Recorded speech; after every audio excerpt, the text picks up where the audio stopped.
કલોલમાં ઓડાને વિકાસ કાર્યોમાં રસ નથી તે ફરીથી સાબિત થઈ રહ્યો છે। અત્યારે હું ઊભો છું ટીપી નંબર 5માં। તમે આ જગ્યા જોઈ શકો છો। અહીં એટલો બધો રહેણાંક વિસ્તાર નથી, હજુ તો ડેવલપમેન્ટ થઈ રહ્યું છે। તેમ છતાં અહીંના રસ્તા ચકચકિત બનાવવામાં આવ્યા છે। એકદમ નવા નક્કો રસ્તા બનાવવામાં આવી રહ્યા છે, પ્લાનિંગ થઈ રહ્યું છે। પરંતુ જૂનું કલોલ કહેવાય અથવા તો જૂની કલોલની ટીપી છે, ટીપી નંબર 3 અને ટીપી નંબર 4 કે જેમાં કલોલ રેલવે પૂર્વ અને કલ્યાણપુરા વિસ્તારનો સમાવેશ થાય છે।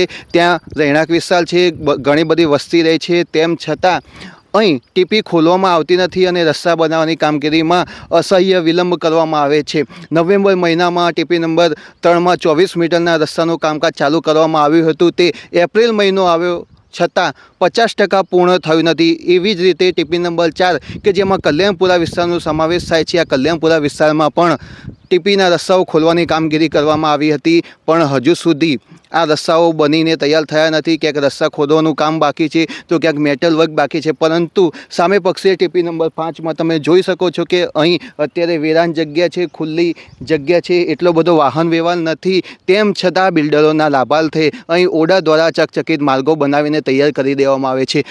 કલોલની જનતા પૂછે છે કે આ અન્યાય કેમ?